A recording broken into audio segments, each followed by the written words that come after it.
We were only on YouTube for like a couple of months, full time, making more money than I did with my previous work. Because I actually really struggled being on camera. It is stressful. I think it's like the fourth video we posted just went absolutely like crazy. Okay, so then you're snowballing, and then it hit 1 million views within like a few days after. Jesus.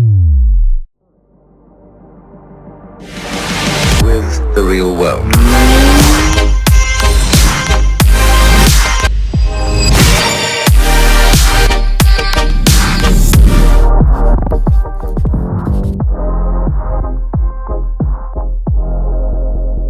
Hello YouTube, or whatever platform you're consuming this video from.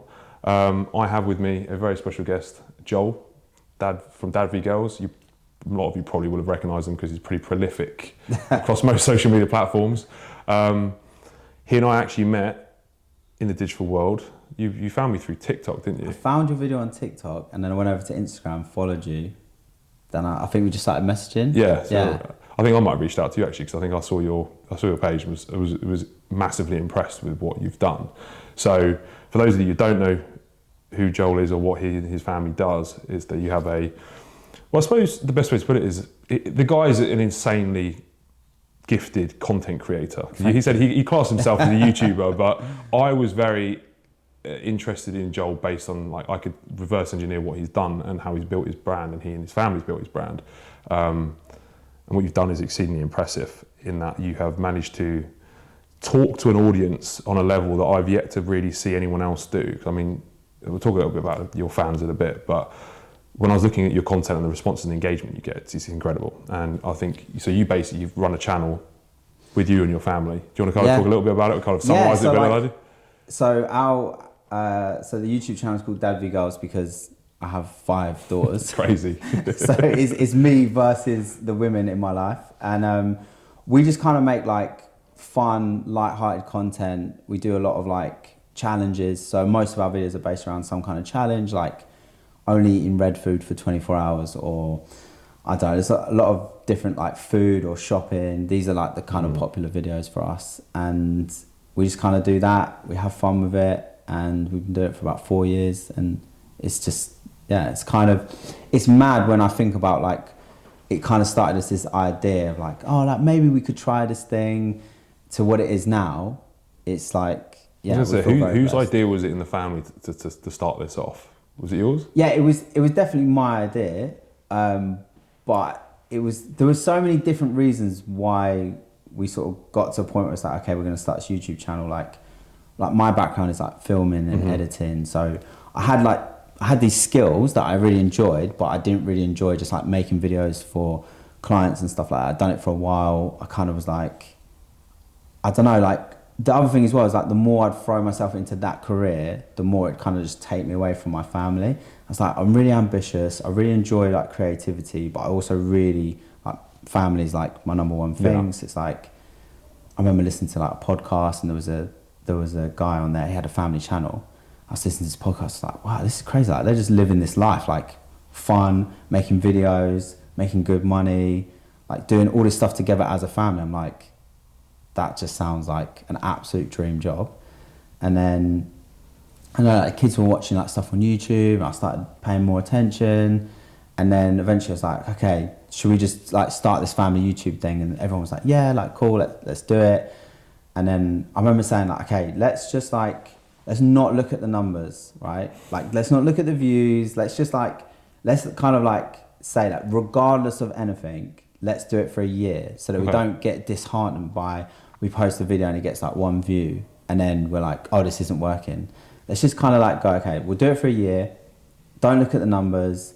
And if after a year we have nothing but like a year's worth of like memories and videos and stuff, then I'm okay with that. But if anything does come from it, it could be life-changing for us. So that's kind of what we did. But within, I think it's like the 4th video we posted just went absolutely like crazy. Okay, so then you were like, viral. okay. It was just mad. Like I remember like, because I started posting some stuff on like Instagram, because I actually really struggled being on camera, like talking to camera. Okay. Like I still don't think I'm that great at it. Like I do it, but I don't think, like, it doesn't come naturally to me. So I would like film these videos just for myself, like just to get comfortable every morning on my way to like work or whatever, I would like put the phone on like in the car and just like hit record and just like talk rubbish, knowing that no one's going to see it. Okay, so you literally videoed just for you? Just because I was like, okay, if we want to do this thing, I have to get comfortable like talking to camera.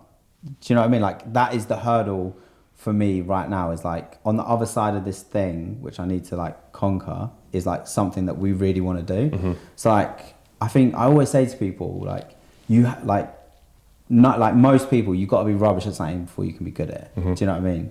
Some people are natural on camera or whatever, but most people, like, there's skills you have to learn. So I was like, okay, this is just like a skill I have to learn. Plus it's a confidence thing. Plus like posting stuff online and all your friends saying like, are you all right? Like, you're having a midlife crisis. Like, what's going on? Like, you know, because also back then, like, no one really like, unless you were like a content creator, no one's really like. What year was this that you started? This is like 2018. Okay. So like, I don't think stories have been out that long. So like, people just post pictures and stories. There wasn't really like a lot of like just friends and that who would like just. There isn't even now like my friend group who wouldn't just pick up and start talking to camera. So it was quite. There wasn't much documentation of lifestyle. Yeah, it was like, it was a bit of a strange thing for people being like, what's he doing? So then, so I just started posting stuff on Instagram. Then I was like, okay, YouTube is like where it's at. That's where I want to.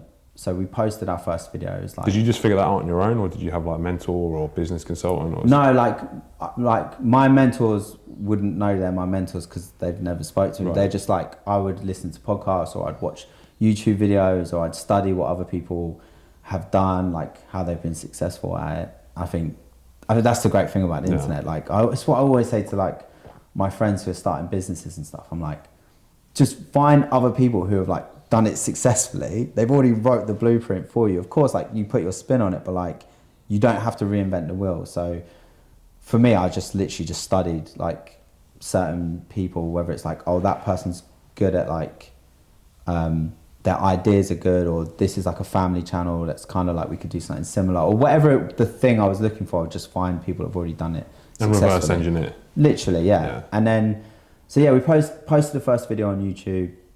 I remember as well because I was like really procrastinating on it, like putting it off. And then one day I was like, okay, whatever we're gonna film, like within the next half an hour, we're gonna film a video, because once I start, and then, you know, starting is always the hardest thing. So we grabbed like there's this game called Jibber Jabber. I don't know if you've seen it. Like you put this, like, it's actually quite gross. Like you put this thing in your mouth, which kind of keeps your mouth open, and then you have to try and like read words off of a card, and you have to try and guess like, what am I saying? Because it's like, you can't say it because but you start like dribbling and stuff. And it's pretty gross. So we grabbed this game out of the cupboard. We sat down, me and my two eldest daughters, like we just filmed this game of Jibber Jabber. It wasn't a good video, but it was like, again, like you have to be rubbish at something before you can be good at it. So just get like your rubbish work like out the way and get onto the good stuff. So I remember I even sent it into my family WhatsApp group, like my mum, my brothers, sisters and all that. And my mum is really, really supportive of us, but I remember her saying like, I don't get it. It's like really, it's really boring and it's not interesting. It was like quite like, oh, but I was like, okay, it's fine. We've started. So then we posted a few more videos, and then this one video is like, but it wasn't until like weeks later, like maybe 2 or 3 weeks later after we posted this video, I woke up one morning, it's like, it's got 10,000 views. I was like, what?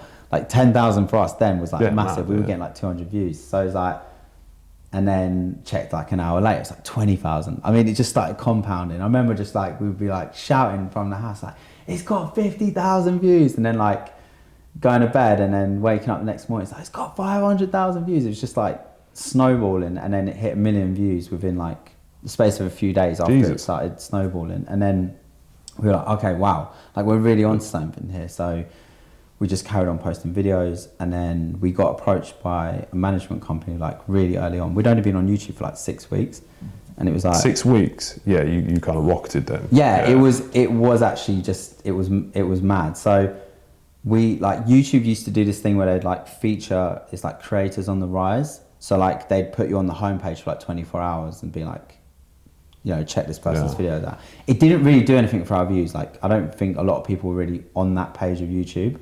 But what it did do is it we got on the radar of the management company, and they were like, okay. So they were looking at those pages for talent. Like they want to find like upcoming talent. So they got in contact. I think I missed their first email, and they emailed a couple of weeks later, and they were like, oh, like just still seeing if this is interest. And I remember I was on the plane and just landed back from somewhere, and I was like, I started Googling the company. I'm like, they represent like big names. I was like, this is a scam. I was like, this is a scam. Like, there's no way. Like, why are they contacting us? So I went to the meeting, and then remember joking about it with them like a year later or whatever. And they were like, you were so, like, in the meeting, I was like asking all this. I was basically trying to figure out. Super skeptical. So skeptical. Yeah. I was like, so if we sign with you, like, do we still own our content? They're like, yeah, of course. And I'm like, what? I'm trying to figure out what is your angle of like trying to sign us and also like support us in this. And they were just like, we just see the potential in it. And then it was mad actually because they actually like, I haven't really heard about this in the space. It might be more common now, but like, especially back then, it was like no one, like it's very rare, but they basically said, oh, like, we'll like pay you like a, they call it like a stipend. So basically like, we'll pay you monthly to basically like make the videos. Like it doesn't come off of anything you're making, like it's just to kind of a retainer. It's like just to support you to like be able to do it. And they offered me like at the time like a decent amount, and then I was like, and they were like, and we can like supply like editor for you and stuff. And I was like, well, I edit, so I'm happy to edit my videos. So like I remember saying to my wife and then like her dad, and I was like, I'm gonna go back and ask for like double the amount that they're offering me. And they were already like, wow, this is like great. And they're like, my father-in-law was like, no, don't. I was like, well, they're going to spend money on an editor, so I'll edit the videos. So if they want me to do this full time and like leave my other work behind, then I'm going to ask for that. And I remember him just being like, no, because then they'll just say, get lost. And like, everyone was like freaking out. I was like, no, it's fine, because we'll just negotiate. And I went back and said, okay, like that's a good offer, but like what would be full time for me to leave what I'm doing and focus 100% on YouTube would be this amount. And then he was like, yeah, okay, cool. And I was just like, God, he said yeah. He said yeah. And my wife was like, no way. And I was like, yeah, okay, cool, great. And then that was it. Like we were within, I think by the time we'd done all the everything, like contracts and that, we were only on YouTube for like a couple of months. And we were now full time making more money than I did with my previous work. And it was just kind of like, great, we can just focus 100% on this now. So, when I tell people this, I'm like, I feel like it's a little bit like exception to the rule. Like you have to remember, like my mindset was, let's do this for a year with like no money and not worrying about the views. Like we're just, it's not a very rare case. You that can't expect to go on YouTube and do that within 2 months. So even some of the most successful creators didn't have that level of like rise. Did they? I mean, a lot of YouTubers, like I listen to a lot of podcasts and stuff. A lot of YouTubers like, I was like grinding, like making these videos for like 3 years and da-da-da. And I'm like, that's more the normal case. Like look at Mr. Beast. He was making videos for like years with like hardly any views. And like first with the business world that I follow, Alex Hormozy. I don't know if you've seen him pop up recently. So Alex, I watch him. I consume a lot of his stuff. He was making videos for like 6-7 years. Yeah. Like no, and they're not an overnight sensation. But it was based on a lot of coming up. So I think people, I'm glad you say that, because a lot of people that do watch this need to be aware of the fact that they should approach it the way you did, with like doing the reps without seeing the results for a prolonged period of time before you suddenly 100%. Decide whether or not you're going to continue. There has to be a point at which you go, maybe enough's enough, like when you're bankrupting yourself and you can't like feed your family anymore, there might be the time to say, okay, we probably didn't make it. But there has to be, I think what you did was smart. You said, like, I'm going to give myself a fixed period of time and we're not going to look at any of the metrics. Yeah. And then go from there. I mean, that's 100%. Very smart. And just look out, like, it's difficult because a lot of people come to me for advice about, like, I want to start this YouTube channel and da-da-da. Like, my advice is, like, always the same, which is essentially, like, my mentality, which was, like, do it consistently for a year. Don't let the numbers dishearten you. But, like, I kind of say to people, like, picture it this way. Like, your first, like, 50 videos, right, will most likely be rubbish. Yeah. So get them done, get them out of the way, right? Because by the time you hit 51 to 100 videos, like that's where you're really going to hit your stride, and you're going to figure out like what your content is, like who your audience is and stuff like that. But if you're trying to like think of a viral video, the perfect video and everything like that before you start, like you're doing it 100% wrong. Like literally, I've said to people like so many times, like do 50 videos, then come back to me or whatever.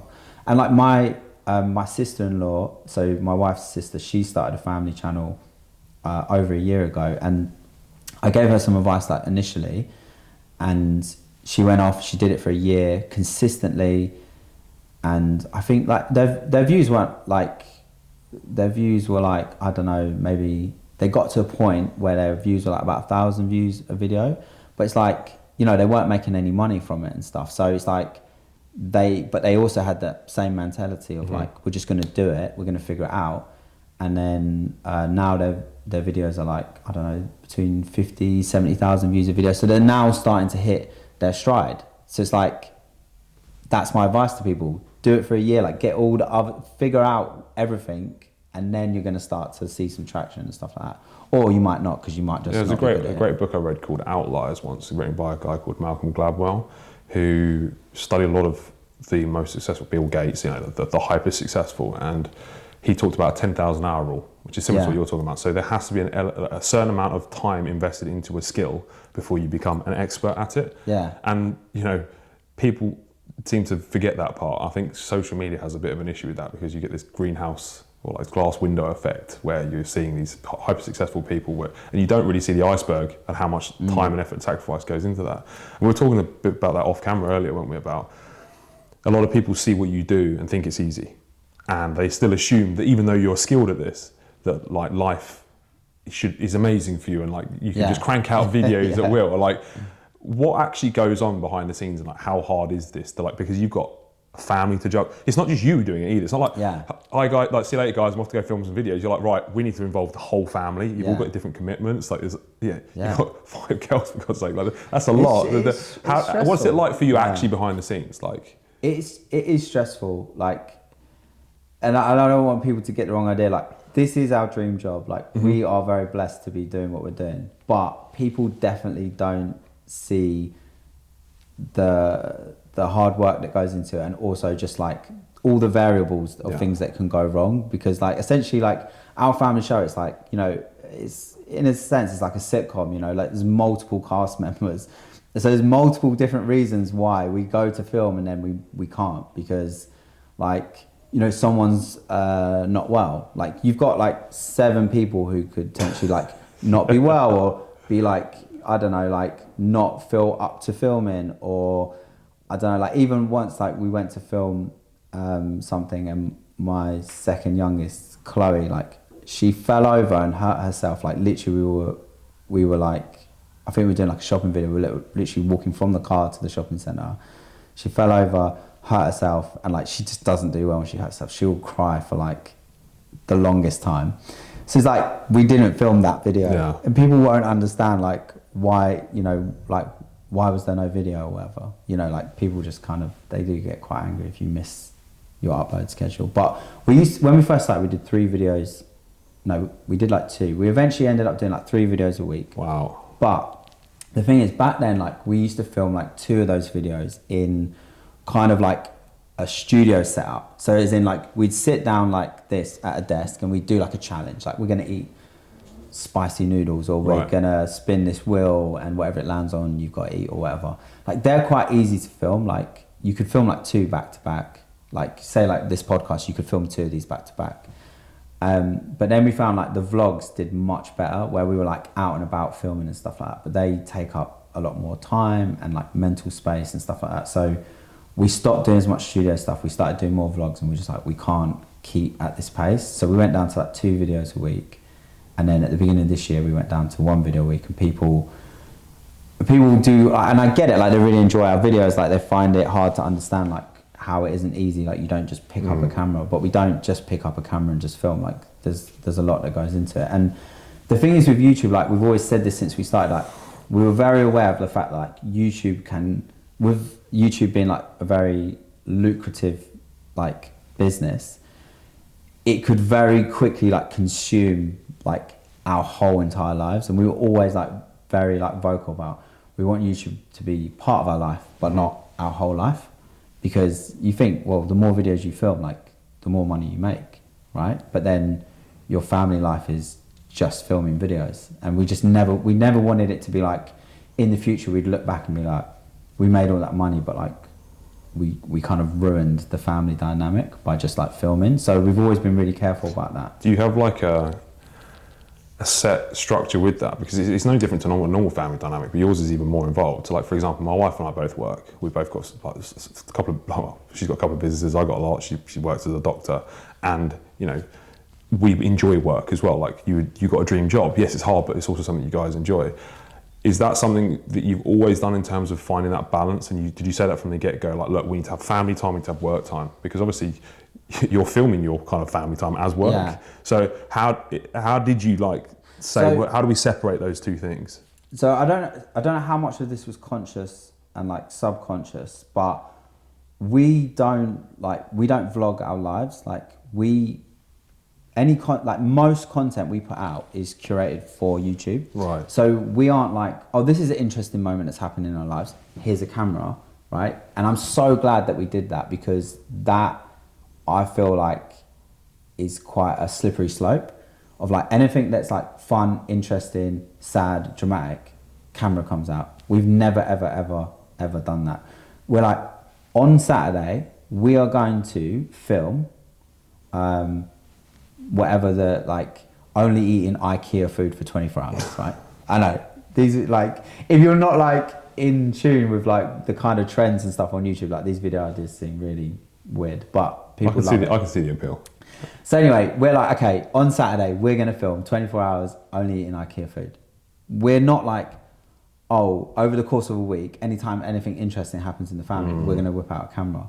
In fact, even to the point where, like, yesterday, I like randomly decided like we was gonna vlog the day, because my wife had like a really interesting, like she's done a collaboration with a clothing line, and she's got a collection coming out with them, and there's a photo shoot, and my daughter was doing her driving test on the same day, and I was like, it's quite an interesting day. I actually kind of want to capture this for memories as well. So it's so abnormal for there just to be a camera without any kind of like plan of like, we're doing this video. When I got home, my other daughter was like, oh, what are you filming? Like, it's not normal for us to be walking around with a camera. So I don't like, I'm so glad that we did it that way, but Smart. So there is a very clear line of like, this is content we're making, and this is our family lives. Okay. And some of the criticism that we've, obviously anyone who puts like, any family content creators will always have like a criticism. Some of them probably do deserve it and some of them don't, but you all get banded into one, is that, oh, you, like, how can you just like put your whole life on display for like money? Or how can you like, and I'm like, if you put it on a pie chart, right, of our lives, and we film like maybe like 2 hours, like 2 or 3 hours like a week of like how much we're actually sharing of our lives. Like, it's so small. And it's scripted as well to a certain extent. Yeah. Like, I mean, it's not like scripted, but it's curated it's curated for that moment. It's set up to film. Yeah. It's not like you've engineered it. Yeah. It's not, you're not filmed, you're not documented. Exactly. It's not like, oh, you've had a bad day at school, someone wasn't nice to you, like, tell the camera. like for me, I'm just like, no. Like, cool. Our personal family life is well protected from like. If only people knew, eh? Yeah, exactly. But like, the thing is like I think people, like, I get why people assume this, but I'm like, I know what we're doing. Like, I feel very comfortable with the amount that we share. Talking of followers and fans, like, something I did want to touch on is, I've read through your customer comments. Your customers, but your fans and your followers' comments on YouTube and on your other social platforms. I have never seen such positive comments ever. Yeah. Like, honestly, like, when I go on TikTok, I post it, it's very Marmite. Like, you get a lot of love and you get a lot of hate, which is pretty typical.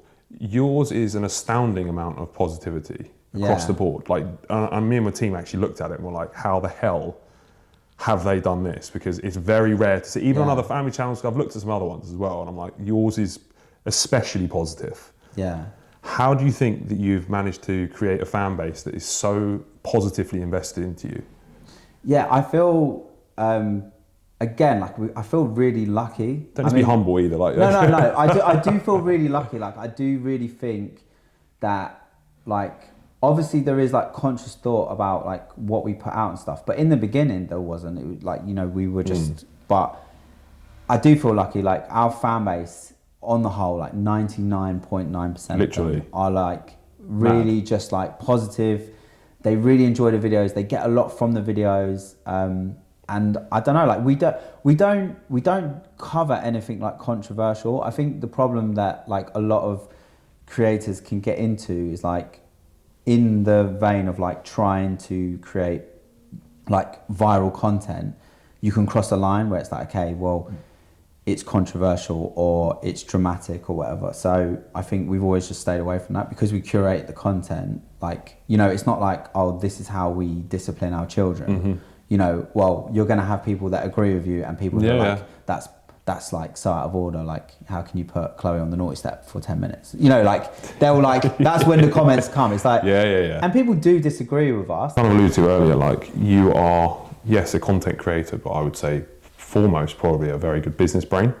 This is I think why this is why you and I think get on, because I'm that way inclined as well. And we've had lots of discussions like in other scenarios where I've been very impressed with how you naturally come to like business conclusions. And obviously building a channel very much comes down to you kind of talk a lot of it like it was almost luck, but what you've also done is really understood a target market, and then you've since gone into a clothing business which has done extremely well.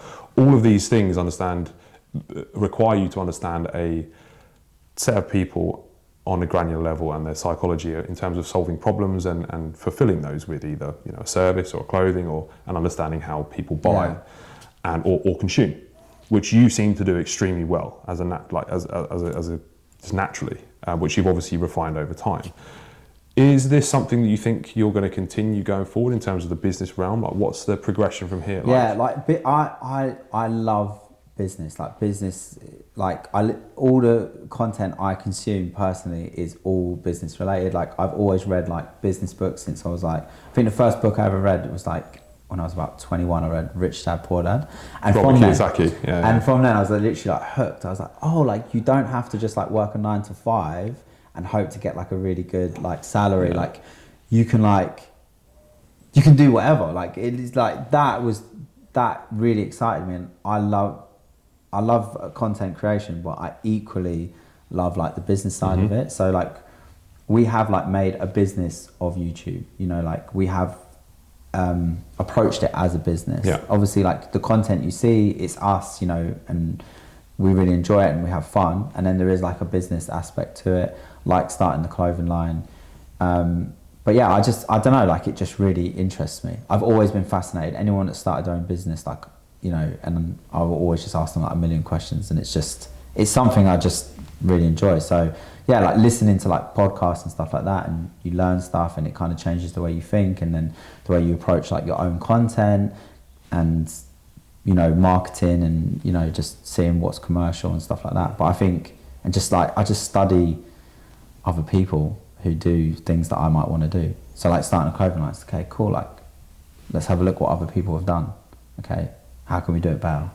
And how can we do it different? Do you think there's scope there for you to potentially help? I mean, from what you've done is so impressive. Do you think you'll help other people in the future, or is that off the cards? To be fair, like recently I've started thinking about that. Like I think I have helped like a few people just like who I know, kind of like with their YouTube or content creation, and even like consulted like for free just for like some businesses, like say like my cousin works at this business and they're trying to figure out the YouTube strategy, and I really, really enjoy it. Like, and I feel like I've learned so much. So like, I don't necessarily know what that looks like in the future, but like, I feel like I can add value to people who are still trying to figure it out, and I just kind of need to figure out how that might look. But it is, I really enjoy it. Like my sister-in-law, like I said, like she was posting consistently for a year and getting about 1,000 views a video, and this is all her hard work. This is not like, I'm not trying to take anything away from her, but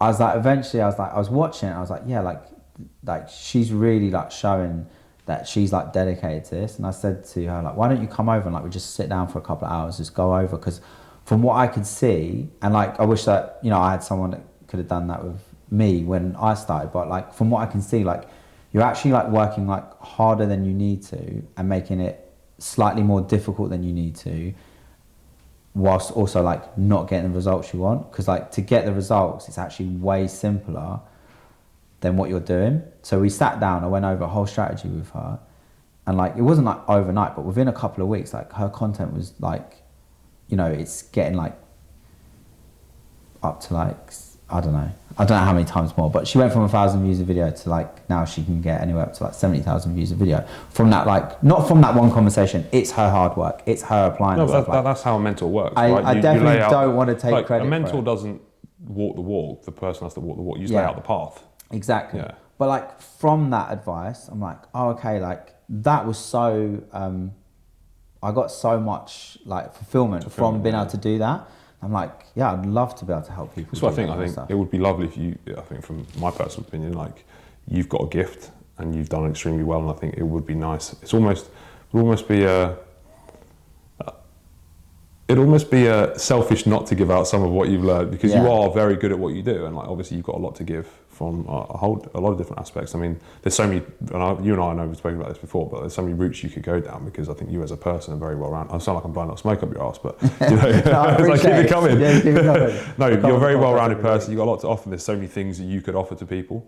I'm big on the mental space, because I do see current academia as a massive waste of time, in my opinion, if anyone follows me and what I do, right? And you talked about like Robert Kiyosaki opened your eyes to that, like the 21st century and how we can now live, and what you could offer to people could literally change people's lives. And you know, if you go down that route, that's very fulfilling. I think it'd be lovely to see you do it. Yeah. Hopefully you do. And like, obviously also what you've done, and I don't know how much of an integral part this has been, but your daughters have now got the ability to build content and create, and like I mean, I look at their profiles, they've got ridiculous amounts of followers, and I think that's been so fulfilling for me, is being able to see like the opportunities that have come out of this for my wife and my daughters. Like like I said, I was on a photo shoot yesterday for Sarah. She's got a collection coming out with like a big clothing brand. Insane, I can't say who it is because it's not been announced. I don't know when this is going out, but like I went on that photo shoot with her and just kind of like just to support her, and I was just like watching, like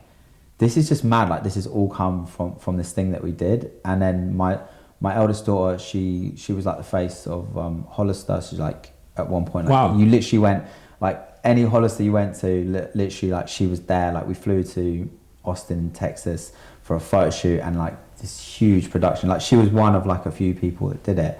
And I was just like, this is mad. Like my other daughter, my second eldest daughter Grace, like she modelled for Next, so like literally all the Next stores, and it's like they wouldn't have been able to have these opportunities had we not done what we did. So like for me, I'm like, this is incredible. Like that is probably one of the most rewarding things. And yeah, my eldest daughter has like a successful YouTube and Instagram career, and like, you know, she makes money from it, and she's got a career there that she can do. So like to be able to do that for her is like really rewarding for me. So yeah. And presumably they enjoy it, and they're happy with that path. No, they all hate it. Imagine. No, they like, my eldest daughter is definitely like taken to it like the most in terms of like just what she wants to do. Like she's very like determined and driven with it, and she's just kind of like, obviously with a little bit of help and advice and direction, but really she's done it. Like she's put in the hard work. And then my second eldest daughter Grace, like she's got a YouTube channel. She doesn't really post that consistently. She's not as, I think, into it as like Casey is, but like it might, I mean at her age it's like, I mean honestly like what did I do other than play computer games? So you know, I think she may want to pursue it more, or she may want to do something, whatever she wants to do. Like she has, you know, mine and Sarah's support. So yeah, I mean, you've built an amazing career, managed with your family, and managed to separate them all. I mean, what you've done is incredible. You're obviously still producing for the channel. Like, do you think that's going to go on for a prolonged period? Because obviously your daughters are now growing up as well. Do you think have you had this discussion with them about whether or not they're going to, or am I spoiling anything here by? No, like I mean, we always know, like with the family channel, like it you know, it has a shelf life, which is also why we're, you know, exploring other avenues like the clothing line and stuff. And you know, we don't want to get to a point where it's like, oh, you know, we're desperately trying to hang on to this thing. Yeah. So we're just like now looking at, okay, like let's make sure we use this time wisely and figure it out. But yeah, I think, well, my eldest daughter is 17. She's in her last year of sixth form. So when she's finished, like, she might want to go to uni, she might want to go and travel. Obviously there's still the rest of us there, but I don't know, like we're aware of like this thing's not going to last forever. So we just kind of need to make sure we use the time wisely and figure out, like, me and Sarah are going to start a podcast. We've got some other business ideas that we want to pursue. And I think it'd be crazy not to kind of maximize on like this opportunity that we've 100%. got. So yeah. Well, it's been an incredible journey so far, and I think what you're going to do is probably going to make this pale in significance. I think what you're going to achieve through your life is going to be pretty epic. So if you do want to follow yourself and the rest of your family, DadVGirls on YouTube, and pretty much all other platforms. Yeah, YouTube, you're dominating them all, really, aren't you? TikTok, Instagram, or whatever. I'm not as active. Yeah, I should be more active on those. I'm probably like the least active content creator out there at the moment, but we post consistently once a week on YouTube, so yeah, go follow, and thank you very much for coming. Well, thanks for having me. I appreciate it. Like, subscribe, all that other good stuff, and I'll see you in the next one.